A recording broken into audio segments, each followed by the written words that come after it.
What's up, guys? It's Carson back here from Toxic Gaming, bringing back our top 5 competitive video series thing today with our top 5 competitive electric types.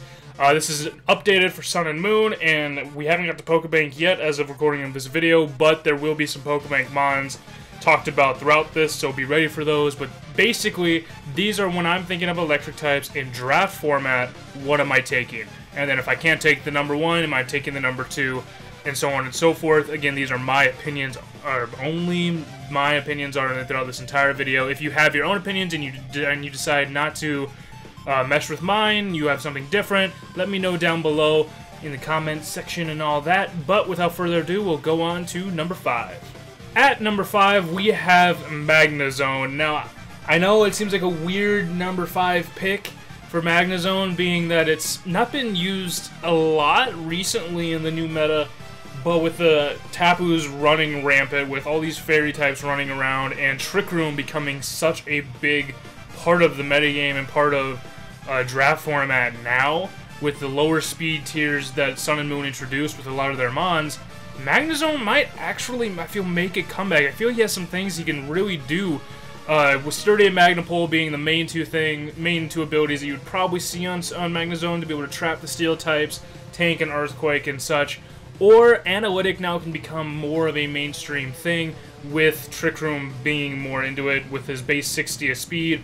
But with that base 130 attack, or special attack, I mean, the Thunderbolts and Flash Cannons from Magnezone are going to be hitting hard the entire time. And then I like, for some other usable moves, I like the surprising Mirror Coat. If you have the Sturdy if you have Sturdy, you can pop him with the Mirror Coat, really get a kill that you probably won't expect. Volt Switch for some nice initiative. And then Sub Magnezone I've seen before, and I've seen it really tear through some things before, at least two-shot some mons that it shouldn't be able to two-shot. So with Rampant Fairies and all these things coming in Sun and Moon, I feel like Magnezone would be a solid number 5 pick on this list. At number 4, we have Raikou, our first mon that would have to be waiting for Pokebank and all that to come out. And really, I'm sad that we have to wait for Pokebank for Raikou to come out, because Raikou can be so good in draft format with a nice 115 speed, 115 special attack, good speed tiers there for him. But then also with Thunderbolt Calm Mind sets, he's just bulky enough on the special side that Calm Mind makes him really tough to deal with if you're hitting him with special attacks. That 90 HP, 75 defense, and 100 special defense is really nice for a little bit more of a bulkier Raikou set to set up a Calm Mind or two and just hit things with Thunderbolt. Shadow Ball for some good coverage on Psychic types. But then I saw he can learn Snarl, and I remember back to some VGC series I did where Snarl really came in handy. And so maybe a Snarl Raikou could help in certain situations. Volt Switch again for initiative. Volt Switch will basically be on most of these mons for good initiative. And then Extrasensory, the only Psychic move that Raikou gets to be able to take out those pesky fighting types, things along those lines. He also gets, obviously, the hidden powers, any type of hidden power to cover the rest of the coverage that he needs. But Raikou to me is a solid number 4 pick, and the only reason he's that low for me is the fact that he's not out yet with Pokebank. Once that comes out, he might be boosted up a little bit, once we get to see how he works with the other current metagame and the other mons and such. But that's why we have Raikou at number 4. At number 5, we have our second Pokebank mon, Thundurus Incarnate, the Yellow Fever himself. I'll admit that this is kind of just my personal favorite electric type to go with, being immune to almost all forms of ground moves. I believe 1,000 Arrows from Zygarde, the only thing that ground move that can hit it, unless it's Smackdown or Gravity or some weird stuff like that. But with the Prankster T-Wave Thundurus, I absolutely love this thing. Any team can benefit from slowing down your opponents and like that. I know some people don't really like how I guess prevalent, or what is it called? So how useful Thunderwave is in the metagame, and how much it can really sway the battles back and forth. Like if you get paralyzed, you may have been able to kill mons that you got killed by and stuff like that. But in my opinion, it's a good draft pick because I wouldn't pick it unless I wanted that Thunderwave. I can get good nasty plot set up and to be able to really hit harder with Thunderbolts. And then surprisingly, Thundurus has a very nice physical move pool, and I've seen it once. I've seen it been done.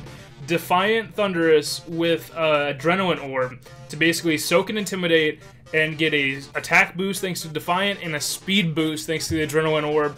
and just wreck shop. We had like Wild Charge, Superpower, Knockoff, things like that for his physical moveset. I believe Knockoff and Superpower will be coming with Pokebank when Thundurus is able to come out. Nice 111 speed tier, just above the laddies in the 110 area, so he can outpace things, and then Thunder Wave for whatever he doesn't outpace. He's really nice to have. I personally he's one of my favorite types to use in the draft format and things like that. But I guess I just like the Yellow Fever stuff, so we got Thundurus-i, Thundurus Incarnate, the genie himself, at number 3. At number 2, we have the, I believe, only Ultra Beast that is Electric type. I believe so. But Circuitry, the most electrifying mod in Poketainment. And he's got that amazing 173 special attack. To me, that sells everything I need about Circuitry. The 83 speed isn't the greatest, but in a slower metagame where you can just get a Scarf put onto him, he can do amazing things. Get one revenge kill, and now I have a +1 Circuitry firing off Scarf Thunderbolts. He doesn't have a ground move or a Lightning Rod user. Everything is going to get either 2-shot or just decimated by Circuitry. Having natural coverage with Energy Ball rather than having to run Grass Knot or Hidden Power Grass is very nice. Having access to Dazzling Gleam for the Dragon types, you don't have to run that Hidden Power Ice, is also very nice. And then weird moves like Signal Beam for Psychic types, and then Tail Glow and Hypnosis, things that I wouldn't think something like Circuitry could have. But Tail Glow Circuitry would be even scarier than anything else. And Hypnosis, just randomly putting something to sleep. With a boost of, I believe Hypnosis got a boost to like 60% accuracy or something compared to older gens. It's really that surprise factor with Hypnosis, and then you just hit things, and it destroys mons with anything it wants to. So that's why I like Circuitry at number 2. To me, he seems perfect for that position, and so I have him there. Now I got the honorable mention mons. These are the mons that sadly there's only room for 5, but these are the other ones I would personally pick if my top 5 were gone, or I didn't have like the points for top 5 or the room for what I wanted. These would be the mons I would get with Electros, Rotom-w, Zapdos, Heliolisk, Thundurus, Therian Form, Jolteon, and a Alolan Raichu. Each one of them has their own niche that they fill very, very nice in their respective metagame for draft format. And I feel bad I can't involve some of these mons because there's only room for 5 on this list. But if you are not wanting any of the 5 on the list and you want some of these guys, by all means, go for them. They are not bad by any means. I just didn't have room for them. But now we are on to number 1. And at number 1, we have the mons that have taken over the metagame, Tapu Koko and the other Tapus in general.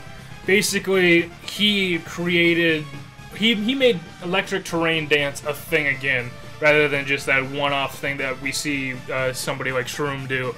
But with a nice 115 attack, 95 special attack, and 130 speed, and then inside Electric Terrain, the Electric type moves get boosted even heavier. He gets to set up the Electric Terrain himself. He gets Dazzling Gleam for another stab move, Grass Knot for coverage, and then Brave Bird, a random, seemingly random flying move for coverage.